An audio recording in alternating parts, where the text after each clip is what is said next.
Meron palang natanggal na wire dito sa switch ng XRM mga bossing. Hihinangin natin to. Pag naghinang kayo pala ng switch mga bossing, ramihan nyo lang yung kanyang LED para maganda yung kapit nyan. Tapos isang problema mga bossing, subukan natin i-switch. Ganyan.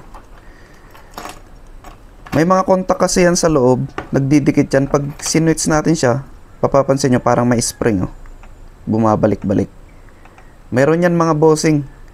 Kaya tinutulak niya pabalik yung switch natin pag diniin natin. Pag sinwitch kasi natin yan at naitulak siya, kung minsan maluwag itong kanyang itong parang tagasalo dito sa ilalim yung plate niya na yan. Tingnan nyo, gumagalaw-galaw siya. Ay, mag-focus ng camera. Gumagalaw-galaw siya. Pag diniin natin kasi itong switch na to, kung minsan yung contact niya, pag tinulak natin, lumalayo siya na ganyan. Kaya hindi na sumasaga yung contact niya doon sa terminal mga boss. Yung mga ganitong klaseng switch kasi mga bossing, tignan nyo yan. Parang may curve na ganyan. Yan yung nagsisilbing stopper niya, Pag kulang yung stopper niya, pag lumuwag na katagalan yung kanyang stopper, yan, hindi niya na kayang pigilan. Kaya ang gagawin natin, pupukpukin lang natin sa gilid. Para ma-press siya. Para lumapat. Yan, So, ganito lang naman yung ginagawa ko sa mga ganito mga bossing, ganitong klase ng switch. Kasi ilang beses na rin kasi ako nagpapalit ng ganitong switch.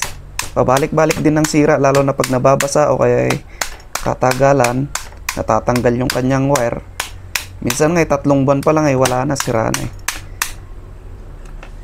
Tapos nagluluko-luko, minsan tumatakbo yung motor mo, mamamatay na lang bigla kasi nga maluwag yung kanyang dito, naglo-loss connector siya kasi nga maluwag yung kanyang yung sa may contact na yan dun sa ilalim. Parang plate kasi yan mga bossing, may mga contact yan. Pag naglolos yun, namamatay yung motor. Delikado yun mga bossing pag mag-overtake kayo. Nangyari na sa akin yun minsan Buti na lang magaling yung nasa likod ko. Hindi tayo na-disgrasya. XRM 110 pa yung gamit natin noon mga bossing. O yan, okay na. Mahigpit na. Hindi na gumagalaw-galaw yan. Iwan ko ba ganito yung mga pare-parehas yung mga ganitong klase ng switch. Ganito yung sira. Natatanggal yung wire tapos ito ganito. Yun, okay na yan. Tapos spray nyo ng WD-40 mga bossing para malinisan yung mga contact doon sa loob. May mga contact yan mga bossing. Higpit na Tetesterin natin.